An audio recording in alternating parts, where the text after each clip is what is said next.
Episode of the Second Syndicate. I'm Teddy Collins, and this is Alicia Garcia, my co-host. We're here with Lily Tang Williams for a special in-person interview with her. This is the second time we've had Lily on our show. She is running for New Hampshire's Congressional 2nd District. Wonderful. I'm a huge fan of Lily. If you guys are just joining our show, we've had her as a guest previously, and we really want to do more in-person interviews. So we thought, you know what, Lily is here in Colorado. It's like her second home, and we're huge fans, so we wanted to bring her on. We are the Second Syndicate, so for everybody out there, if you don't know who we are, you're just starting to watch our show, thank you for supporting us.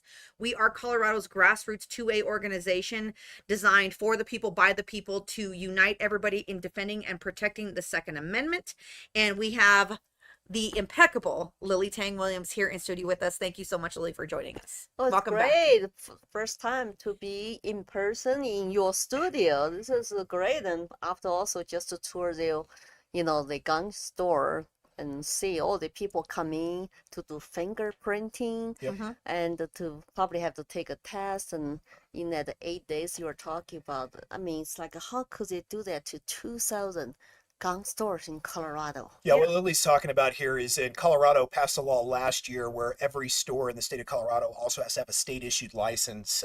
Unfortunately, Colorado wasn't very prepared for this new law, nor was their firearms dealer division that's been newly created. So they essentially gave us 8 days to get within compliance and have over 2,000 FFLs fingerprinted. I mean, Spartan is one of 3 locations here in Colorado Springs that can actually do these fingerprints for the states through this private company that's authorized by the state. So we've had FFLs coming in all day, all week to get fingerprinted because we've only had 8 days, again, to get within compliance, take tests, lock new security requirements, lock ammo behind the counters, things of that nature. So it's been a hectic time. So just to give everybody an update of what is going on, it is House Bill 24-1353. It is state permitting for gun shops. This was passed last year by 4 Democrats, 2 House representatives, 2 senators, I believe, Sirota, Andrew Bosnicker, another person by the name of, I believe, Jeff Bridges, and Janae, I believe her name is Daphne Michelson Janae. Yeah, the usual suspects, as they say, the anti-gunners in our state legislature that unfortunately Are they enforces, communist? pretty much. Yeah. I mean, actually, Colorado, we right? do have some known communists that were in that legislative session last year. Luckily, some of them have been voted out. Thank you, God. But unfortunately, and the Republicans have taken back some seats here in Colorado. During the last election, it's one of the first elections in years the Democrats lost seats. But unfortunately, they've doubled down and they're starting to enforce more tyrannical regulations on your Second Amendment rights here in the state. So just to give people an update and, inform you of what's going on here in Colorado. So it's state permitting for gun shops. Like I said, that's the bill number 1353. And what it does is it requires gun shops like my business partners here, Spartan Defense, to be over-regulated in addition to the federal regulations. So as of July 1st, which was just a few days ago, they had to be in compliance with this new law, which means new shatterproof glass, fingerprinting and background checking every employee in the company. Trigger locks on guns. The employees have to take a test every year and have required training on top of the federal training we're already required to do. It also opens us up to state inspection and state audits. So if you do live here in the state of Colorado, you're going to notice some changes the next time you go into your local gun shop. It may not be the same as it previously was as far as layout is concerned and as far as regulations and policies are concerned. So one of the things that affects the people is now the state is requiring data to be collected in Correct. regards to those customers, which I find absolutely egregious. So one of the things that they're saying is that us as the gun shop, we have to collect data for the occupation of the customer. And the finish on the firearm, which is not required under federal regulations. Now we have to log the finish, and there's additional redundant paperwork that we have to provide to the state of Colorado. The reason for this is because they're not legally allowed to look at our 4473s because those are federal documents. So they're requiring us to do double work, which is fun. So Wow. the ATF form nightmare. 4473 is something that you fill out every time that you want to pass a background check for a firearm, where you're saying, hey, I am not a prohibited person. I'm not mentally adjudicated. I didn't, give up my American rights, and I'm not somebody who's addicted to controlled substances or a domestic violence abuse person. And then once they fill out that form, Then once they pass the background check, then they have to wait 3 days to obtain that firearm. Another Colorado stupid regulation is a Yes. 3-day wait. We have a 72-hour wait here in Colorado. So when you do purchase your firearm and you try to exercise your Second Amendment rights, they're like, whoa, whoa, whoa, you can't exercise them immediately. You're going to have to wait 72 hours to pick that up. So And I'm the plaintiff in that case, so I'm suing the state against a 3-day waiting period. That has been going on since 2023. October 1st, 2023 is when we signed that lawsuit. So I am Garcia and Garcia versus Polis. And if you would like to continue to support us in this type of work that we're doing, please support the Second Syndicate. Donate to us. You can also donate to my attorneys, Mountain States Legal Foundation, because they are doing this all pro bono as a constitutional attorney. So that's really excellent. well, that's a little update on what's going on here locally, but we've got Lily on the show tonight, and we want to talk a little bit about Lily. So, Lily, tell the audience here that's watching us tonight a little bit about yourself, who you are, where you're from, that the fact, you're running for Congress and what you plan to do in Congress. Give us a little information about yourself. Actually, for people who have never heard about me, and I lived in Colorado for actually 21 years, and I originally born and grew up in communist China. And when I first come to United States to live under freedom, I went to UT Austin, Texas, and met my husband first night, got our degrees, and started family, and worked, and lived in Colorado, and raised 3 wonderful children. And my political activism as American citizen started in Colorado precisely because Democrats wanted to remember that time, 2013, limited Magazine capacity magazines. limitations. Yeah. So my AR-15 picture went viral is because, I never thought I would come to a free country and get those people who trying to take away the Second Amendment right. And I was never gun nut, so I just said, hey, my right is there in the U.S. Constitution forever. I mean, that's what brought me to this country: Declaration of Independence and Constitution. I just thought, okay, it's good. I'm living in a free country, but until that time, I was not political 10 years ago. Yeah. Wow. Yeah. Yeah. And I feel like a lot of Americans take their rights for granted. A lot of Americans sit on the sidelines and they say, well, okay, they're just putting a magazine capacity ban in, or okay, I just have to wait 3 days.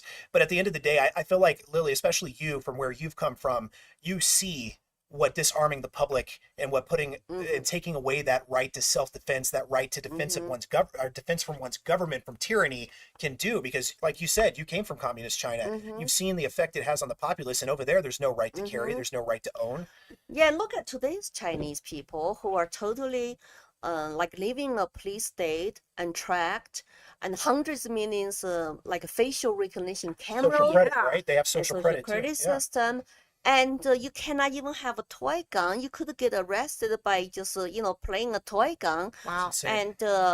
And now they lock up sharp lives, like they during the COVID, because people turn to their choppers. Yes. They in the kitchen they use choppers to cut the meat. So they use that to defend against the police come to their home, take their loved ones away to quarantine camp because they were tested positive. And I saw those people start to turn to their kitchen knife to say, "You're not taking my loved ones away." And the blood came out, even dripped to the ground.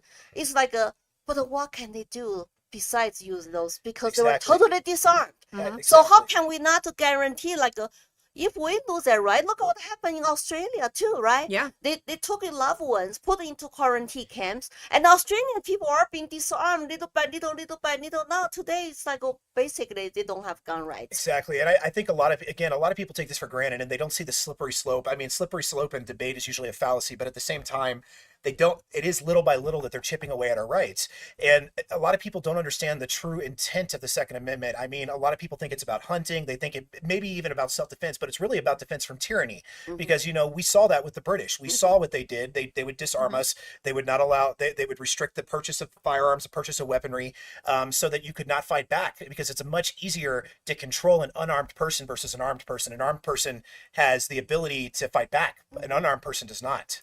Well, one of the things that I always like to say to people about the Second Amendment is the Second Amendment doesn't give us the right to bear arms. It affirms it. Yeah. We have the right to self-defense just being children of God, just being humans.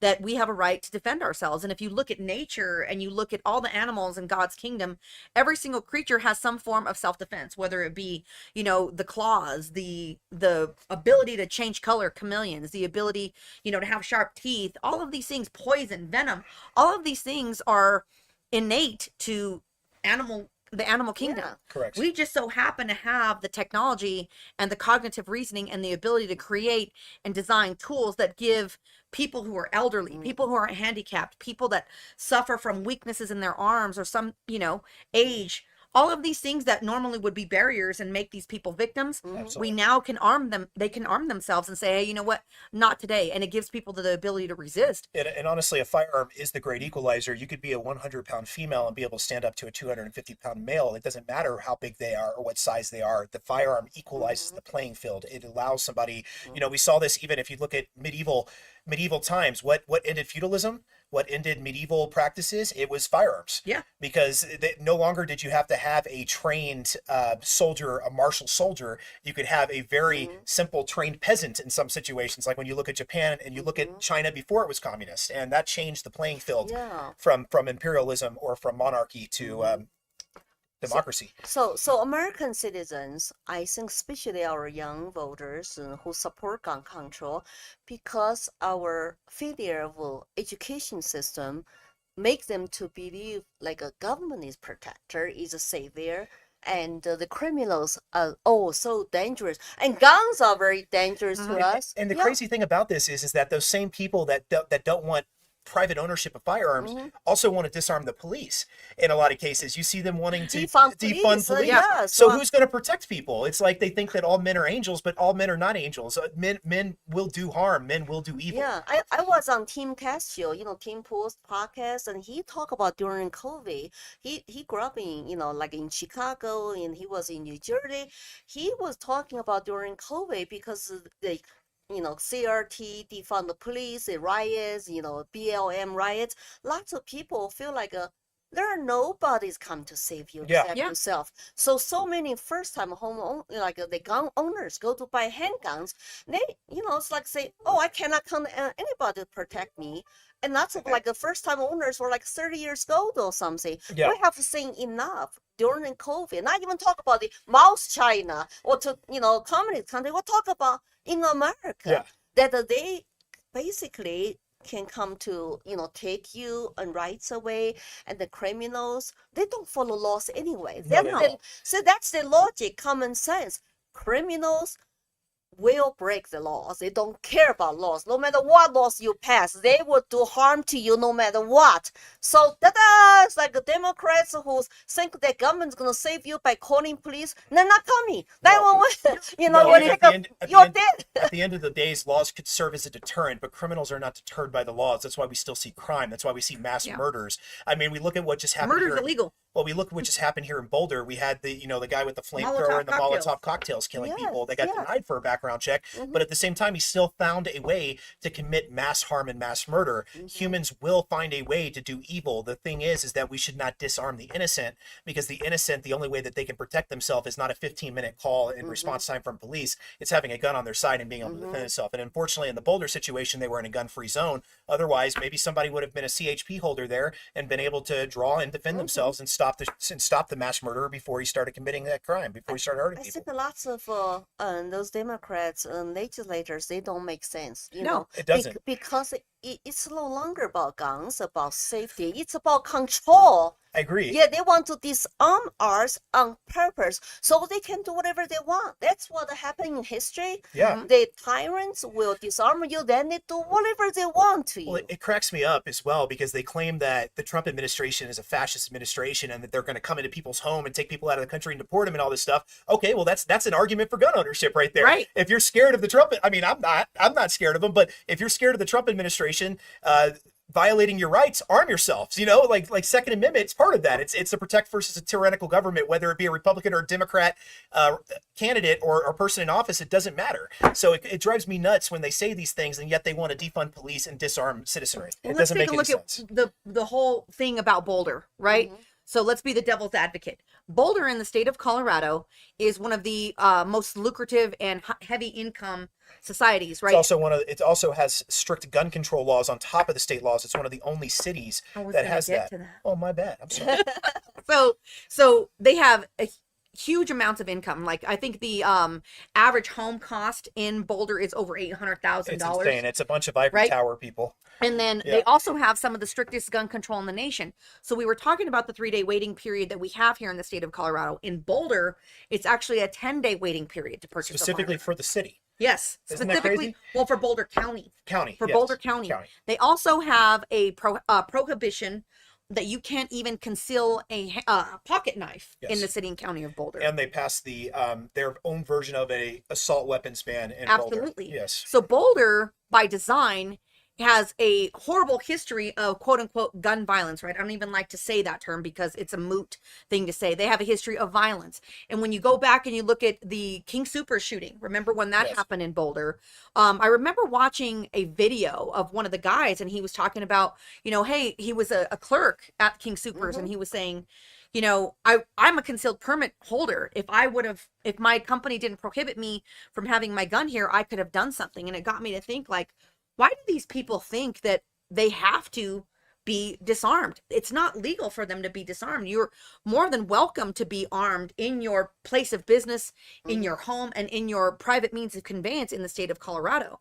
And it's like, okay, this is why we have to combat this. That's why we created the second syndicate, is because there's so much misinformation out there. And there's these counties that are thinking that they are exceptional, right? Like, oh, we're like Boulder. We're going to pass these laws and we're going to make gun ownership a negative thing. And we're going to create this mystique around it that we don't need gun control or we don't need people having guns. We have law enforcement and we have all these things. So if people are saying, oh, gun control works because this guy went to go buy a gun and he was denied, and yet violence still ensued.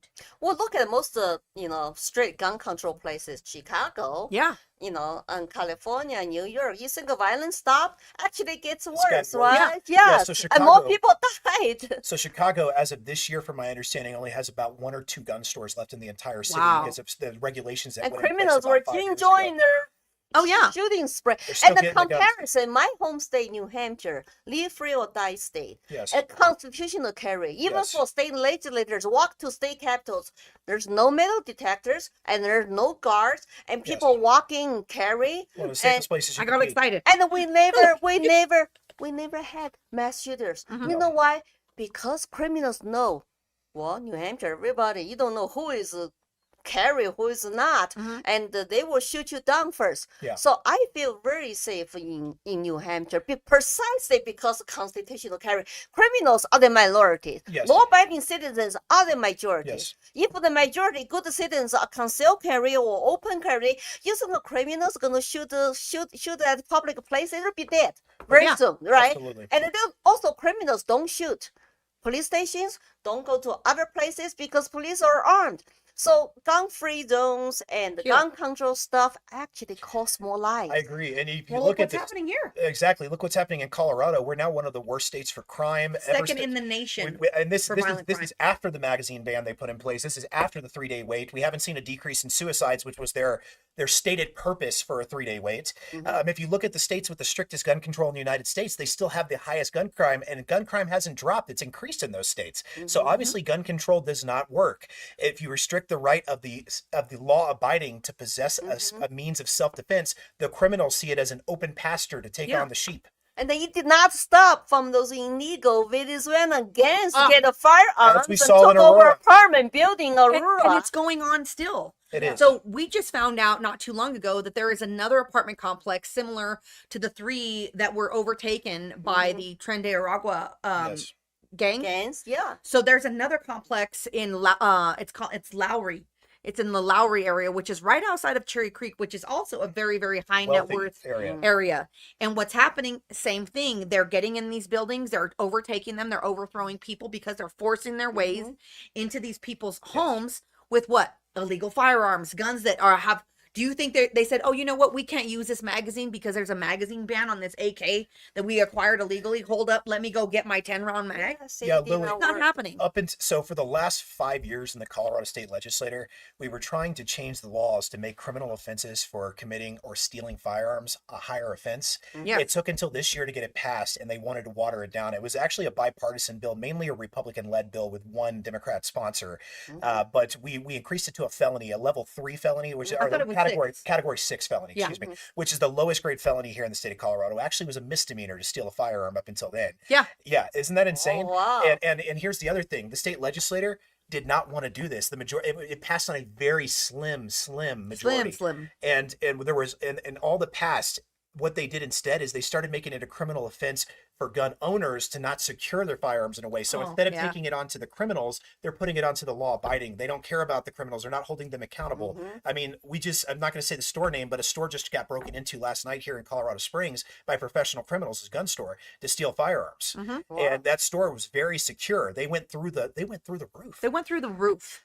I don't understand why people keep voting for Democrats, I don't and either, they Lily. they are very hard on law-abiding citizens, and they are like soft on crime. They're soft and on soft crime. on criminals. Correct. They're inviting criminals. And They're giving them a sanctuary here. It's incentive. So why do people still vote for them? I don't get it. It's a fear-mongering. It's maybe it's left media and it's a social media brainwashing, and they're always trying to demonize and the regular law-abiding citizens instead of criminals who committed the crime. Well, if guns can be like guilty, then how about cars? How about the criminal use cars to commit a crime? Exactly. And now, are you going to ban cars? Well, they're also going after the manufacturers of guns now. Are they going to go after Ford? Yep. Are they going to go after Ram? No, they're not. But they hold firearms in the industry to a different standard. And we're seeing this a lot here in Colorado. And I will say that Colorado didn't start going this direction. And I'm going to be a little conspiratorial here. Okay. Oh, I love it. We didn't start seeing Colorado go this direction until we went to full mail-in voting. The entire state of Colorado is now all mail-in voting. And I will tell you, mail-in. Mail-in. That's it. You can go in physical person to vote, but then they put it in a box and it gets mailed in. So really? in The most whole cases, state?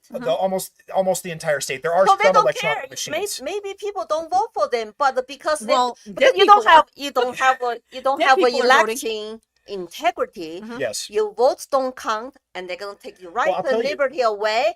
Yeah. And so you just suffer the consequences. I'll give So you- that maybe the priority people should focus on the Well, I'll give election integrity. I'll give you a personal example. During the last presidential election, my vote was thrown out. They said my signature didn't match. Now here's the thing. give They gave me a 3-day period to rectify it, and they sent me the notification after it was too late. I didn't receive it in my mail until it was too late to rectify it. So my vote didn't count. I found that out after the fact. So I wonder how many others that's happened to. And I do think there needs to be some supervision of that in Colorado, and the DOJ needs to look into it, and Well, hopefully they look, will. somebody got locked up. Like a Tina Peters. Yeah. Yes. Point that we were making was Tina Peters Mhm. and election integrity. And what happened to her? And what happened to her. So Tina Peters basically uncovered a lot of election fraud here in Colorado. And, there's a lot to discuss about it. And it's a very touchy subject Yeah. because people are going to jail left and right Yeah. for it. But one of the things that is very, very imperative here is people need to understand that it's a way that people get discouraged to vote. When you're seeing all It's of these voter things- suppression. Well, yeah, it is. But It's voter people suppression. are thinking, if there's all vote this doesn't count. corruption and all these things are happening, why should I vote? Why should I partake in the system? Because- Democrats think it's opposite. If Yeah. you require voter ID in-person voting, that's voter suppression. Yeah. It's crazy how they make that argument, because at the same time, I mean, we take an ID for almost anything we do in a professional capacity. I mean, you want to go apply for a government job, they're going to require an ID. Yeah. Why shouldn't we protect our voter rolls? Why shouldn't we have people register with an ID? Why shouldn't we have people vote with an ID? It's insanity. They say it's because it's racial, that it's gonna disproportionately affect minority communities. That's the most racist thing I've ever heard. Yeah, I mean, yeah. you All can your get- black people don't know how to Coming use from ID to the get. most racially ambiguous person I know, my business partner here, Teddy. Nobody ever knows what Teddy is, and it's like Depends on the day of the week. if Teddy thinks like, oh my god, that's racist, it is. Hey, we all are Americans. That's Yeah. most important. We're American citizens. So, I have yellow skin. I'm supposed to be.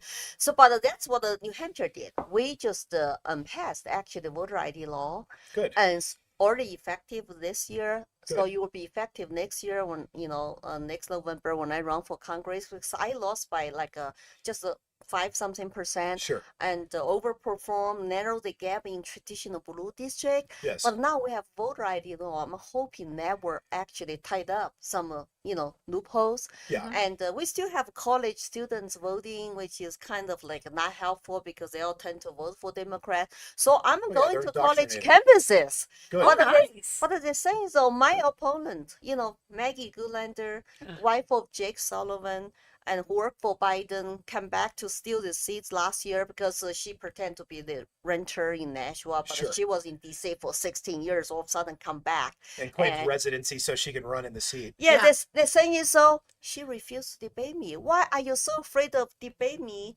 You talk about democracy every day. Yeah. Everything Yeah. is democracy, and Trump is anti-democracy. Democracy dies if you pass this bill, whatever, But she refused to debate me. That's the most New Hampshire way. Yes. Is have town halls everywhere you go Yes. and have open discussions, And answer questions from rigorous constituents. debate, Yeah. address to the questions directly, and what's she afraid of if she's so confident in her positions to debate me? Mhm. Hey, I don't even speak native English. Come on, it's like I mean, if she's Because afraid to, if you she's are a killer afraid to- debater.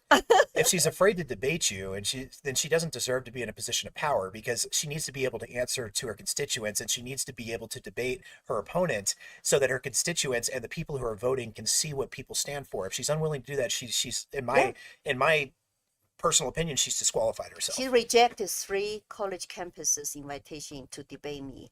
I thought that would be fantastic to get our young people involved in the most democratic process, to watch the debate, ask questions, and to judge, make a well-informed decision. Sure. Who do you trust to represent you? Who do you trust to defend your rights and freedom? Who's and running from keep, conflict? yeah, and to keep American dream alive, right? Because young people, what do they worry about? Economy, their future, they cannot afford anything, and they want to have affordable rent and housing and basically to say, hey, I have a purpose, meaningful life ahead of me. Be optimistic. It is sad to see our young people today feel like Helpless. it's like how am I going to afford to buy a house, to have a family? Some decided that I don't want to get married. I don't want to have children because everything is so expensive. Yes. But some of them are indoctrinated to keep voting for Democrats and voting for their own suppression and vote for their own future, like a lack of opportunities. It just does not make sense. But It's Stockholm syndrome. Yeah, but I want to challenge her now. You cannot hide until Halloween night. That's what I did. Halloween night, I debated her. I went viral. And last November, like it's 2 days before the general election. Sure. And I went like a viral, and the RFK endorsed me. Nice. Money coming. What am I going to do in 2 days? Yes. So that's why I feel so obligated. I'm going to run again 2026. I'm Good. declared already. And I want the people to discover who I am and who she is, to say who do they trust to represent them. And as I said, we're all American citizens. Yes. It doesn't matter where I come from, where I was born, but I embrace our American values, which is a fundamental value of most American one you can have is a freedom, free market, Second Amendment right, free speech and free press, and rule of law, and equal justice and liberty for all. And it seems like it gets lost. And they don't talk about it. They just want to say, hey, well, government's going to give you this and give you that, and blame Republicans for all the problems and hate Trump. And when Elon Musk trying to, expose corruption, waste, and fraud, and give benefits to illegals who coming here for free stuff.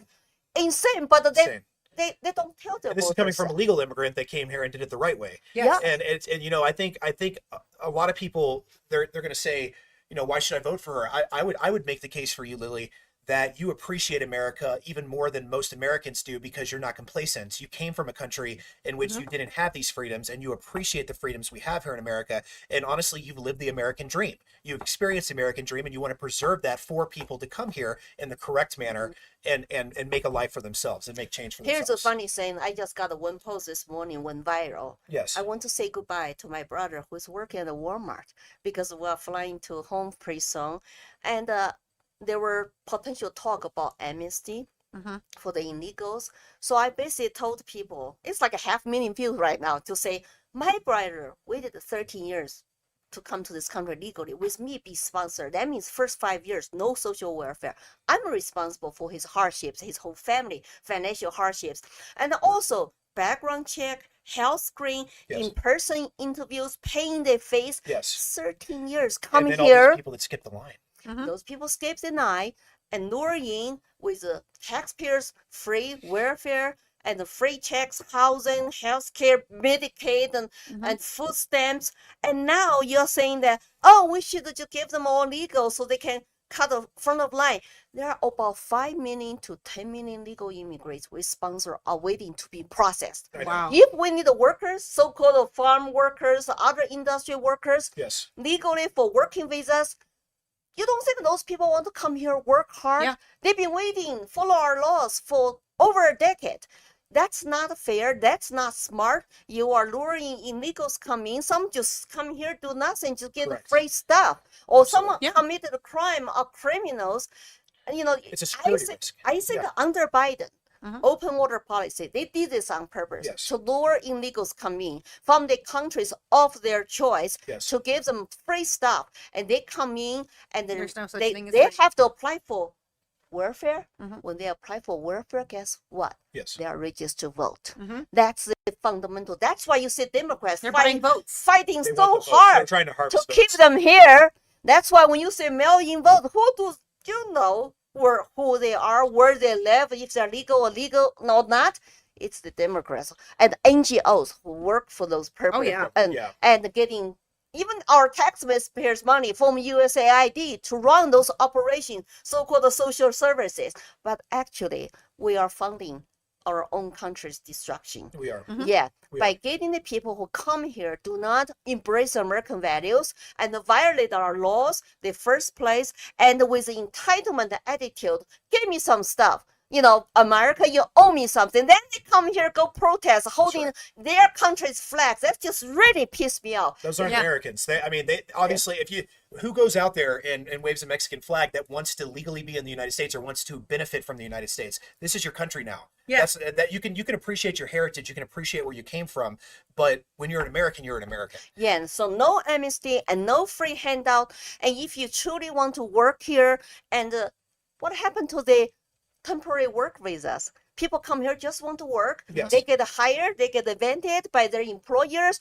and no free handout. Employers should be responsible as sponsors Absolutely. for their financial hardships. So they're not coming here as parasites and to get on the public dough, right? Yeah. And that's American way. You come here, work hard. Maybe you have family sponsor you and pay for your stuff, and you cheap American dream. Like my brother and his wife and kid lived with us in Colorado in our Parker house for 2 years to Yes. save money until they can afford to move out. And so that's what a family is for, right? Absolutely. And they, at some point, two people had 4 jobs, one full-time, one part-time for both my brother and his wife in order to save money.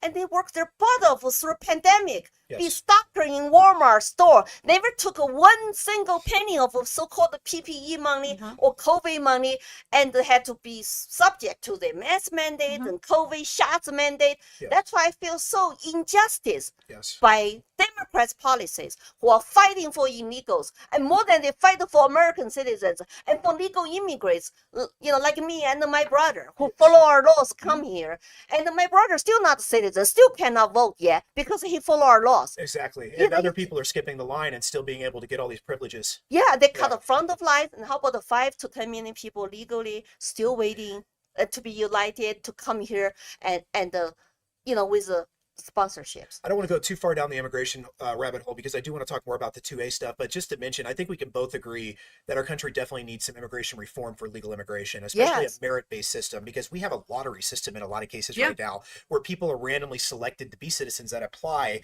and they're elected based upon the country of origin they come from. So like it's very disproportionate as far as who wins this lottery system. It's a lot of times it's from South America versus bringing in people based upon merit and based upon the needs of the United States. Like for Correct. example, if we need farm workers, okay, let's get farm workers in, but let's do it the right way. Let's have these people come in. We need some immigration reform, but at the same time, streamline the process. Exactly. Very important. Streamlining the I mean, process. 13 years is not human. And No. again, merit based. Yes. Merit based. What skill are you bringing to the United States? Because we can't let everybody. And based on our economy and job needs too. Like what kind of jobs we need some Exactly. foreign workers. We need doctors. Okay, come on in. But look We- at you New know, Hampshire. We need yeah. we need the people who can come here actually take care of our senior citizens who are living home alone Yes. and they can afford. Yes. And to hire, people who go take care of them at their homes because lots of young people don't want to do those jobs or you don't pay enough, they just forget it. They don't want to do. Absolutely. So there's lots of things we can talk about the legal immigration and smart policies. Yes. But the thing is, they fight so hard in Congress, they just demonize another side instead of working together to provide real solutions for our problems. And also we have a problem in Congress with pork. Yeah. Right? Every bill that we do, every single bill that we do, there's all these earmarks, there's all this pork that's baked into it. There's no reason. Like I will say, there's a lot of very good things that the big beautiful bill did for us here in the United States. But at the same time, there was a lot of pork in that bill. And it's not as much as, let's say, Obamacare, which was thousands of pages long. But at the same time, it would have been, getting into the big beautiful bill, there were some nice things that occurred. Now, do I think it went far enough? No, because there were some things that were thrown out by the Senate parliamentarian. So I'm sure you're aware of this, Lily. Originally, the big beautiful bill was written to remove suppressors and short barrel rifles and short barrel shotguns from the National Firearms Act, from the NFA, where it would no longer require fingerprints, photos, a $200 tax stamp, and all this stuff.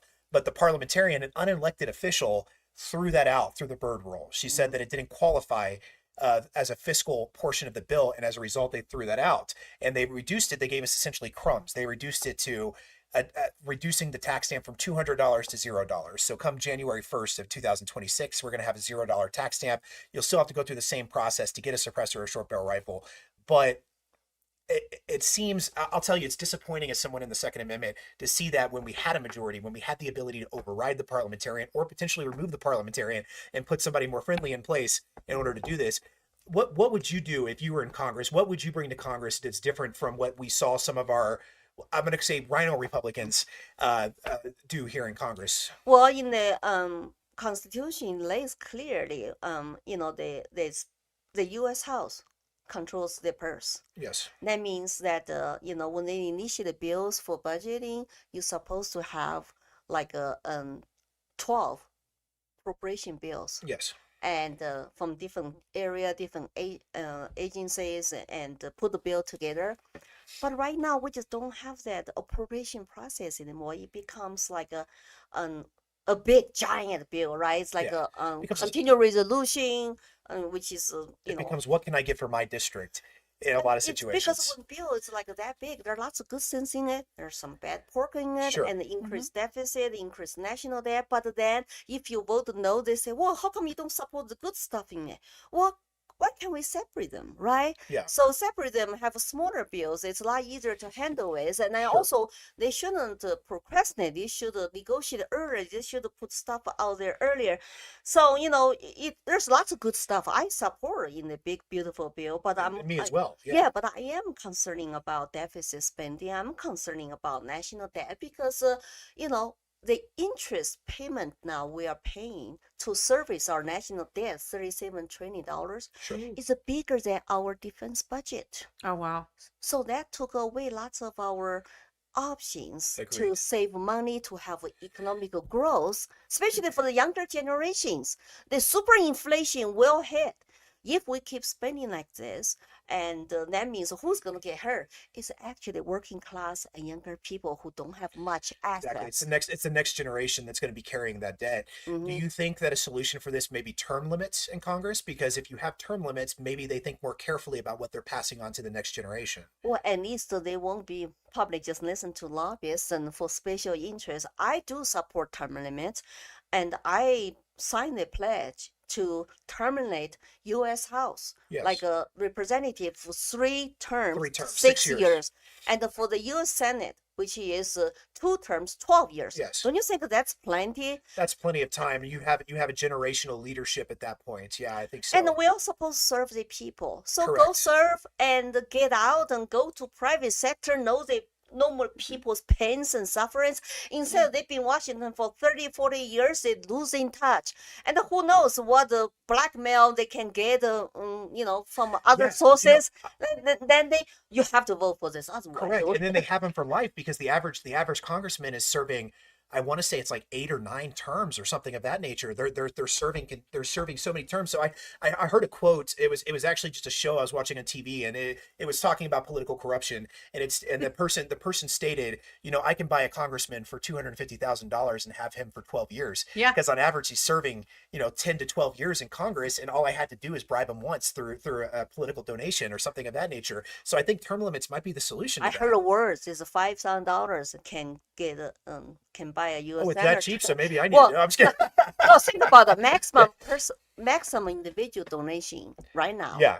It's $7,000 for federal. Correct. At the federal level. Unless you go through a super PAC or something. Yeah, unless you have super PAC, other PACs, and so everybody, of course, trying to get a maximum. But my average donations $35 last year. And that shows that you have a real grassroots support. Yeah, which is good, and that's what you want. I mean, I have over 10,000 donors all over the country, because I always tell people, maybe that's why some people don't want to back me, because I always tell people, I truly believe our government is supposed to be intended by the founding fathers, for the people, by the people, of the people, and they decide if you're good enough to represent them or not. If you don't serve the people, don't put their interests first above the other ones, and you shouldn't be in Congress. So when I talk like that, I say I'm not for sale. I always say that. Good. I'm for liberty, not for sale. You don't want to owe any favors, which is good. You don't want to owe any But favors. they say, so if they agree with me, everybody can support me, but I'm not going to sell out of my principles. Of course. Because I have all the right reasons to run for Congress, because I love this country. I want to give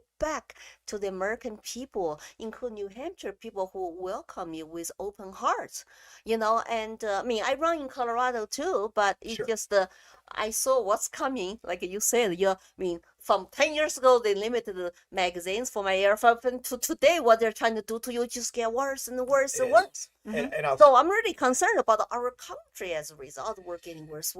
Well, you and I talked about this a little briefly before the show. That's why we need federal preemption so bad.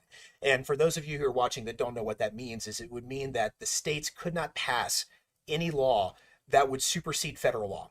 So that means if, for example, we had national reciprocity of CCW or national concealed carry and open carry law, the states could not further restrict that. If we have, the right to bear arms at being, at 18 years plus, even though the Constitution doesn't have an age requirement, let's just say that that's what courts have decided at this point. If we had that, then states could not further restrict it, like we see here in Colorado, where now it's 21 years of age or plus. Yeah. So how about we can just pass like a national constitutional carry? That'd be Would huge. that be great? That'd Hey, be amazing. New Hampshire's constitutional carry, and You don't see mass shootings in New Hampshire, do you? I mean, I haven't heard of a single mass shooting in New Hampshire. You know what? Yeah, I know people carry everywhere I go. Well, I feel very safe in New Hampshire, even though I feel like I don't feel so like in New York City, in California, or even Boston, Massachusetts. A lot of people don't realize that about New Hampshire. It's a live free or die state. It's a very libertarian. It's a very I'll say it's very constitutional. Yes, I won't say I won't go as far as to say conservative, because you do have it is a purplish state. It's purple, yes. But it's a different type of purple than you see in most states. People are independent minded. Exactly. And 6 hours. I mean, I visited there. Actually, they planned the showroom, and I went to Ruger. I mean, it's like that's so nice. It's a beautiful facility. And I did go to talk to lots of governors. Have you been by Q yet? And Q live free or die. They have it's a firearm manufacturer. They make some of the highest end firearms out there, especially in rifle platform. They're actually right across from SIG. If you, I'll put you in touch with Q. Yeah, that'd be great. You'll love it. You'll love it. Because I want Q so bad. Like if that like people have gun brands that they're like, oh, that they like, oh my god, that gun is so cool. Yeah, because Q is it for me. Because last year I actually got lots of individual gun store owners endorse me, and they know where I stand, because I feel so passionate about our gun rights. Because without that, how are we going to defend our First Amendment rights? That's the point of the Second Amendment. Is the Second Amendment is enshrined as number 2 in there to protect everything that's in that Bill of Rights. Those first 10 amendments. Plus, like you said, our rights coming from God. Yes. From our Creator, not from government. Correct. So I will think all those laws are not constitutional, but the thing is, though, like that's how I feel sad about America. It's like there's so many laws are not constitutional, but they get passed. And then we have to fight them in the court. It takes takes the years in the time, courts. Yeah. takes energy, takes money. And some people, why they just cannot give up and then they burn out in this political process. But I always tell people, please, try not to get burned out. And giving up is not option because what is the consequences? You give up, and those socialist, right communist-minded people win. Then what happened to me? What happened to you in this country? It's crazy. That's not option. So we need to be happy warriors. Also, we need to constantly engage with our fellow citizens, our young people, to talk, to discuss. You're doing great because you're not just running gun shop. You're trying to educate people through your podcast and keep them updated about what's going on in Colorado. Speaking of, yeah, go ahead, sorry. speaking of our show, we are a 100% 501c4 nonprofit. So if you are out there and you're watching the show right now, please understand that everything you see that's happening here is because of the need to defend the Second Amendment. So please head to thesecondsyndicate.com, donate to us, the2nd.com, the2ndsyndicate.com, donate to us, support us, donate to Lily, donate to the CFFLA, which is the Colorado Federal Firearms Licensee Association. We are out here actually doing what we can to educate, inform, defend, and protect the Second Amendment. And some of the comments that I see, so I also create a lot of content, not only for my TikTok account, for Instagram, X, and things of that nature. And I see a lot of comments from the peanut gallery saying to me, hey, you know what? Just move, just leave. Oh, Colorado is a lost cause. You bail, go move somewhere else. And we have to combat this mindset that it's okay to run. No, we need to stand and fight. Our founding fathers didn't run, they stood and fight. And at the end of the day, eventually you're going to run out of places to run because we're seeing this happen with states where they're turning from red states to blue states. And you see people fleeing these blue states and they're bringing these bad policies and these bad politics with them. That's what's happened to Colorado. Colorado used to be the Wild West. We have Doc Holliday buried right up there in Glenwood Springs. This used to be America. When you ask somebody out of the country, what do they think of when they think of America? They think bacon, guns, and they also think of the Rocky Mountains. They think of the Rocky Mountains. They think of the Royal Gorge. They think of these old western towns. They think of Deadwood, Wyoming. Or Dakotas. You think of the Grand Canyon. That's all in this area. You have Arizona and you have Colorado. That's the true vision of America people imagine when they think of America. Plus, I always tell people, what? America is the most exceptional country on earth. If I could come from a communist country with $100 borrowed, could not speak English, almost 24 years old, in the hole, like $1,200 in debt, I could start my own business, raise a family, beautiful 3 children, and become a small business woman, and running for Congress in New Hampshire, become the major party nominee for Congress. Where else could I do this? No other country in the world. There's so many good things, great things about this country that the media don't want you to know, and some politicians don't want you to know. They want you to hate America, and they want you to, and hate the fellow citizens and doing identity politics. I can tell you there's no place to go. I have only one citizenship, which is USA. I'm not like a congresswoman. Omar in Minnesota has like 2 citizenships, and he's so anti-America. That's why I made this video to say, she is a national disgrace and also embarrassment to all the illegal immigrants who come here, I agree, who love this country, who embrace freedom. She's an example of one of those people fleeing their country, bringing their policies here, and it's insane to me that she just has such disgust for the country that she's had it so well in. Well, same thing with New York City, who came here as a 7-year-old boy. Yes. And from Uganda with his parents. Now he's promoting progressive, radical leftist, socialist policies. Did he ever suffer starvation, huh? No. Like 60 million people died of mass famine in South China. He wants government run grocery stores. People's commune. Are you kidding me? It's like they don't understand what truly Marxism is about. No, they don't. Always about class struggles, like oppressor versus oppressed. Division. This is a tactic. Oh, sorry, go ahead. No, I posted a video the other day talking about the importance of staying armed and the importance of making sure that you can have the right to say no, right? If somebody wants to impose their will on you, you have the ability to say no, and you have the ability to make sure you can enforce that ability to say no. And this woman said to me, because she was protesting at the Capitol against Gabe Evans and all these other politicians that we have in office right now, and she had a shirt on promoting socialism. And I commented on it and I said, do you understand what socialism really is? Have you ever actually read a history book and looked at the countries that suffer under socialism? Do you know what's going on in Venezuela? Do you know what's going on in these places that are predominantly socialist? She says, yes, it's free healthcare. It's affordable living. It's making sure that people have the things that they need. And we don't have, we have access to this. I said, okay, your free healthcare is forced immunization. It's forced sterilization. It's forced. It takes away your right to choose. And It's plus, forced on you. And the plus, it's nothing's free, okay? Yeah. No. We had to pay for schools. My mom, dad got into debt to pay for 3 kids, so-called government school education, and also the childcare, healthcare, live on food rationing, and you run out of food, you run out of money, you're at the mercy of the local government. And even today, the Chinese socialist medicine today, it's so corrupt. You saw what happened during the COVID? People Yes. cannot go to hospitals, and they They see got their locked in loved their own ones. apartment buildings. Yeah. They wouldn't let them They leave. see their loved ones dying, and some people, they were so in pain, they could not get the proper timely health care, doctor's visit. They committed suicide because they were so in They're pain. jumping out of buildings. I remember seeing those online. Yeah, it's crazy. And that's what I'm saying, that even in today, and people only say, oh, glorious China, second largest economy, but because that's only something they allow you to see. And Yeah.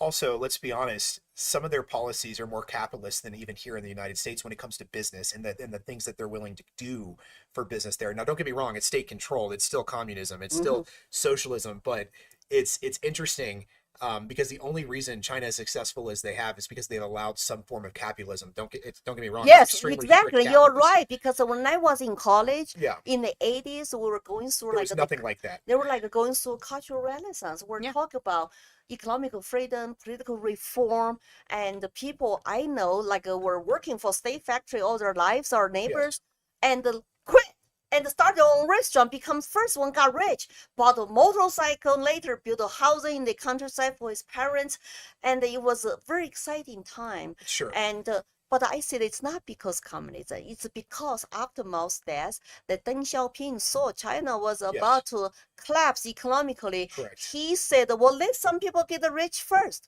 If you can get rich, I don't care.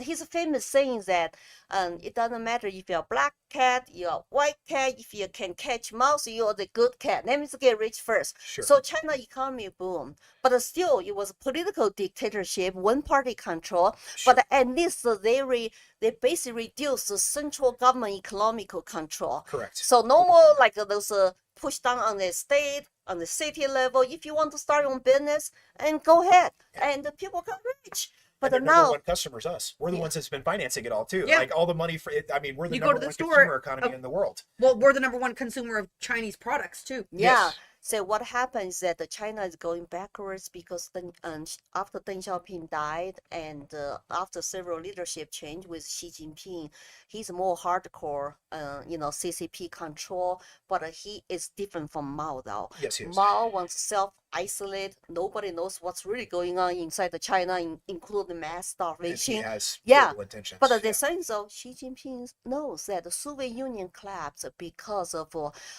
like a Berlin Wall, and because they opened up, and so and because they were also not adapting, expanding into the world aggressively. So he Correct. started. Here's something I'm really worried about. China actually come to the United States for a long time. Yes. Infiltration. They buy farmland. Oh They yeah. have their TV shows in Chinese language, and they buy the largest private school owner in the United States China. is China. That's crazy to me. And also, guess what? Indoctrination is the what that Chinese- is. Yeah. They own the app TikTok and WeChat, and So I heard this. Since I don't want to interrupt you, but on the subject of TikTok, I heard that TikTok in China is completely different in the United States. yeah, totally different. Yeah. They were patriotism. Kids all want to be astronauts, scientists, engineers. Educational. Yeah. Yeah. And to compete with the world, right? And But over still here- very anti-America. Yeah. But here they're pushing down transgenderism, woke Dancing, culture, brain rot. anti-America is totally different. So that the thing is so that we need to counter that. The best way to counter like the propaganda is to use anti-propaganda. That means we need to stand for something. We need to win in our culture war, right? Yes. But the thing is, so I am worried about they infiltrate our schools, our churches, our media, and our economy. And there are lots of so when you run into Chinese Americans, just be sure there are three kinds, okay? Yes. Pro CCP, Yes. anti-CCP, Yes. and there are lots of them in the middle don't want to get involved in politics because they're worried about, oh, I have family in China.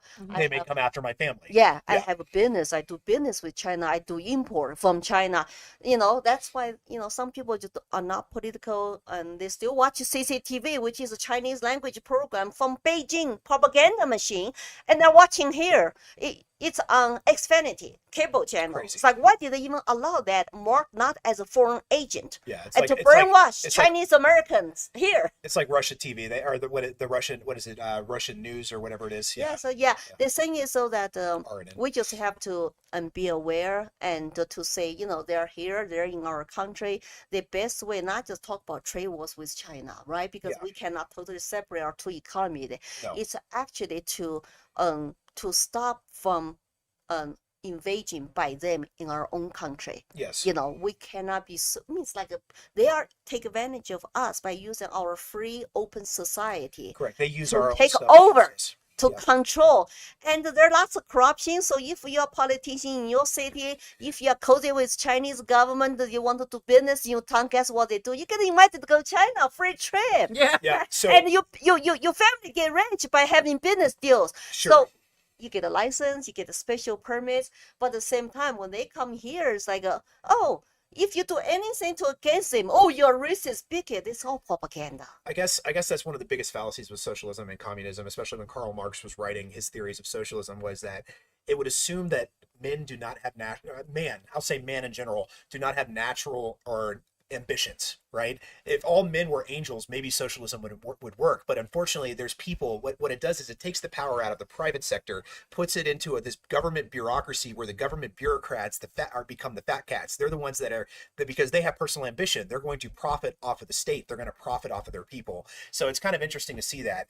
It's definitely, at least with capitalism, you have free choice to choose where to spend your money. With communism and socialism, you don't have that choice. You spend it with the government. The government. Well, they force feed you. They force feed you. It's plus you don't have choices. You have. When I was growing up, we ran out of toilet papers, cannot afford toilet papers, and you have one brand of detergent and shampoo and everything, all government brand. You're not going to be able to choose your gluten-free stuff. And there's no choices and no private. Everything's force fed. And even today, China, I would say they allow private industries and private industry sectors. Yeah. So I think that they are fascist country, because fascist country means you are allowed to own your business and to have private properties, but party controls everything. Like Alibaba's CEO, right? And Jack Ma disappeared for a few months because he dared to criticize the party's regulatory policies on economy, and they forced him to resign from the job, from the company he created. And forced them to pay fines, so-called give to charity, and pay fine. And otherwise, they were not allowed to go to listed in Hong Kong Stock Exchange. So how could we allow private businessmen getting so rich? So still fundamentally, it's Marxist. He became a threat to the government and the party and the status quo, so they shut him down. And they ultimately hold the reins of power. That's why when they talk about so-called, we want a China model, I said, no, that's a fascist model. Yeah. It really is. It's more. You're right. It's really more fascist than socialist when you really think about how China does things. It's more of a. I want my freedom, all the freedom I'm supposed to have, because my rights and freedom are coming from my creator. So they're not gonna tell me just be rich, just keep your head down, have your comfortable living condition. That's good enough. That means I have to shut my mouth, not to criticize government. I have to be quiet, keep my head down. And if my kids are being indoctrinated, I'm not supposed to criticize the government, the educational policies, or indoctrination centers. No, I said that I want to say whatever I want. And again, it comes back to firearm ownership and the ability to hold your government accountable through firearms owners and through the right to bear arms. We Speaking of saw that, this in Hong Kong when Hong Kong was Yes. protesting. They were using lasers against the police. They were using umbrellas because they weren't able to arm themselves in any way. That could have turned into more And of they a were rebellion. holding American flag. American And flags. said, also a big sign I saw said, we want the Second Amendment right, Yes, from a Hong Kong student. correct. It's very sad though. I lived in Hong Kong with my husband, 2 boys, Yeah. from 1996 to 98. We saw the turnover. We saw the flag change. Yeah, when they and, changed it from yeah, Great Britain. and but we saw, hey, one country, two systems for 50 years, nothing will change. They start change, Yeah. infringe people's rights, and violate the promise And they people just made. disappeared. Yeah, and now Hong Kong is actually diminishing in its role in international commerce, international trade. Also, Hong Kong young people, 100,000 of them who took a part of the democratic protest, they fled to English-speaking countries and Canada, UK. But at the same time that the Chinese government imposed national security law, intelligence law onto Hong Kong people, and they cannot now vote for Crazy. the people they wanted. No. It's all fake now, fake voting. Oh, okay, you can vote, but I'm gonna give you 3 choices. Mhm. 1, 2, 3. and it's all the same person. Yeah. It's All the the same. same party. Yeah, It's not. all It's the not. same It's party. not. Yeah, it's all the same party. It's crazy. That's why Hong Kong people, Hong Kong youth, never subject to communism before. No, So- I mean, what year was that? The handover from Great Britain. 1997. 1997. We were in Hong Kong that time. Yeah. We were in Hong Kong. Then we saw them 2019 in the COVID, so supposed to be leaked by Wuhan lab. Mhm. The COVID was used to weaponize to shut down Hong Kong was. protesters and interfere with U.S. elections. There's a lot of conspiracies about whether that was intent because I mean, it looked like Hong Kong was going to turn into a full-blown rebellion. Look, we lost our free speech during COVID time. If you dare to say Wuhan virus leaked from Wuhan lab, you were going to like a Facebook jail. Or as our great president says, Okay. China. So we obviously love you. We love having you here. Thank you. You are the only guest that we've had twice. If just for the public to know, we threw our first event as the second syndicate in honor of Lily Tang Williams because she was here in Colorado and she is a personal hero of mine. When I get ready and I get up every day, I have a poster of her, and it's actually this. This is a Lily Tang Williams shirt that she gave me when we had an event for her to raise money for her campaign to get her into Congress because we need more patriots. We need more people that understand the needs of the people, that represent the voice of the people. That this woman is not a career politician. She is somebody that can speak from experience. She's representative of the American dream. She understands what it means to make something of herself and actually be a representative of the things that she believes in and put that into place. So we really need to get this woman in Congress. Lily, would you like to tell the people how they can support you and how to donate to you to make sure that we can support your campaign? As I said, thank you. I appreciate it. This is a great opportunity, and I'm the embodiment of American dream. And my success in the United States proved to you that this is the greatest country on earth. So I'm running for all Americans to defend our country and from the taken over by the progressive radical leftists and Marxists, and America is worth defending for. All our rights are worth defending for. So I'm asking for your donations if you can afford and able to. Go to my website, lilytangwilliams.com, and after you watch this show, and send me some money. And I'm a grassroots candidate. I'm an outsider, not career politician. I'm running for all the right reasons to save our country and to keep American dream alive. If you're on X, follow me, Lily for Liberty. And I have my own YouTube channel, Lily Tang Williams. I have my Instagram. I have my own Facebook page. But the most actively, I'm daily on X, and I have a 250,000 people follow me. So I need the social media warriors. If you can afford, donate even $5, please share my post and get all the people to back me, because I am the unique candidate for Congress. And I promise you, I will never sell you out. And I always tell people, I promise tell you the truth. I'm not for sale, but I'm for liberty. And so we really believe in what she does. The Second Syndicate really doesn't promote a lot of politicians because we're for the people, but she is somebody that is a personal inspiration for mine. And you said something earlier about the power of the flag, right? There's so many people that are out there in other countries and they adhere to the American flag. They adhere to the Gadsden flag. If you guys aren't familiar with the symbolism of the Gadsden flag, you know, it's the yellow flag that was created by Gadsden to talk about don't tread on me, right? It stands for liberty, saying, you know what? It's the coiled snake saying, don't tread on me, don't step on me, because I will defend myself.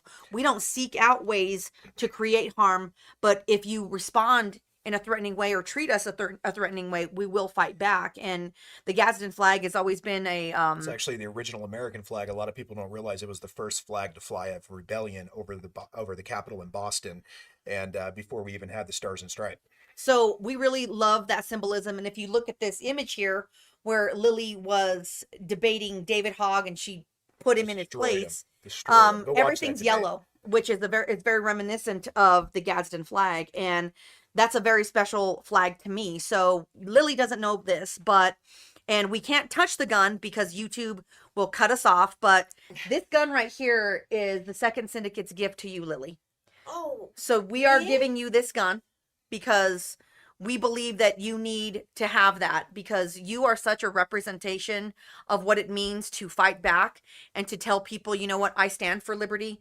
You're not just somebody who talks about it. You're someone who walks the walk. And, you know, it's such an iconic photo of you standing with an AR-15. And I was looking at that photo. I was like, we need to get her something that's a little bit more modern. That's a little more representative of what she does. And I was like, we have a gun here that I actually personally built, that I said, you know what, that gun should be for Lily because it has the yellow, it has the coiled snake for the Gadsden flag. Wow. Primary Arms, I reached out to Primary Arms and I said, I want to give this gun to Lily. It's small enough for her. It's something that she can shoot. She can use to defend beautiful, herself. gorgeous looking. And, I have to post it. Primary Arms is generous enough that I called my good friend Ken Ross over at Primary Arms, so shout out to them, and I said, I have a gun that I want, a rifle that I want to give to Lily Tang because she's such an inspiration to me, and we really respect you and want to support your campaign. And I said, what's a way that we can support her too, not just financially, but in a very symbolic way. So Primary Arms is sending us an optic to mount on this for you. We have some magazines that we are going to make sure that you get, and our gift to you from the Second Syndicate is this gun Thank for you you to so have, much. because Thank you. we believe in you so much. I- So that is our way of saying thank you and to honor you and to help support her. And I don't care what you do with it. If you want to do it a giveaway, so you know people can donate and you can do a giveaway in order to raise funds for your campaign, have at it. If you want to shoot, you're more than welcome to shoot it, but it's our gift to you in a way to say thank you. And last year I did have one gun shop in New Hampshire, donated the gun, and we did the gun raffles. And we raised thousands and thousands. Lily Tang Williams, yes. I love your message. I love your debate. Can we take selfie together? It's so encouraging. I feel so loved. Yeah, Well, guys, you are. And guys, if you want to see Lily Tang in action, especially on the debate stage, you should go look up her debate with David Hogg, the person who recently got kicked out of the Democrat Party, did he not? But no, he was a school kid at Parkland during the school shooting that occurred there, and he became an anti-gunner, an outspoken anti-gunner. She just destroys him on the debate stage. So Lily is a true defender of the Second Amendment. And for those of you who don't live in the state of New Hampshire, whether you live in Colorado, Texas, it doesn't matter. Her campaign is a grassroots campaign. You may ask yourself, why does it matter to me to get someone elected in New Hampshire? Well, it matters because we need more people like her in office to defend our rights and Absolutely. decency. So go to her website, donate whatever you guys can, help her get into office. Let's take back our country. And think about if I could school poster child of gun control David Hogg, and I could lecture my Democrat opponent last year in debate on immigration and lots of issues. Just imagine me standing up from the U.S. floor of Congress to lecture the squad, to lecture Bernie Sanders, AOC, and Congresswoman Omar, and 100 members of Progressive Caucus Democrats in the U.S. House about socialism, about what I believe in as American ideals of freedom. Well, don't you love to watch that? I will have a big mic in front of me. I will not hold back. I will school them and give me very strong 2 cents. Yes. There you Yeah. go. There you So go. thank you you. for your support. And thank you all for supporting us. Feel free to donate to us as well at the Second Syndicate because we are a grassroots movement. You can go buy some of our swag if you go to our bonfire shop. It's bonfire.com/store. Yeah, we do have our / Polish the Second Syndicate. we do have our Polis for Prison shirt up, so definitely go get a Polis for Prison shirt. Let's start wearing those. And we also have our Gun Salesman of the Year with good old Tom Sullivan, the introducer of the semi-automatic ban here in Colorado, with his face blasted all over it with his nice communist flag on it. So yeah, go check out our store. We've got some pretty cool merch, some pretty cool swag that you can order from there and support the Second Amendment in that way. That way you're getting something back as well. We will be doing a giveaway for everybody that supports us by following us on all our platforms. We are a grassroots movement. We are only for the people, by the people. We realize right now, if you go on any social media, that our message is being shadow banned because we're talking about the truth. We're talking about liberty. We're talking about firearms. We're talking about empowering people through the Second Amendment. So of course they want to hinder our voices. They want to shut us down. So how you can support us by, if you can't afford to donate, share this content, like, subscribe, hit that bell on our YouTube, go to @the Second Syndicate on YouTube, spelled out the second, go to all of our platforms and make sure you follow us and share our content and tell everybody the Second Syndicate is here. Join the syndicate. We're here to fight. And thank you so much for supporting us. Stay tuned. We're going to have more shows like this. We love having Lily here. Hopefully you can be a lifetime guest here on our show, and we will be here to bring you more information on what's going on, not only in Colorado, but nationally here for the fight for the And 2A. tune in Wednesdays, 6 p.m. Mountain Standard Time on either the Spartan Defense YouTube channel, or if you want to get entered into our giveaway for the Echelon that's been fully loaded out, you need to join our Second Syndicate YouTube page, because that's how you get entered. So make sure you follow us there. Make sure you like and subscribe, guys, and we'll see you Wednesday at 6 p.m. Mountain Standard Time. Thank you, everyone, and you have a great night. God bless. Bye. God bless.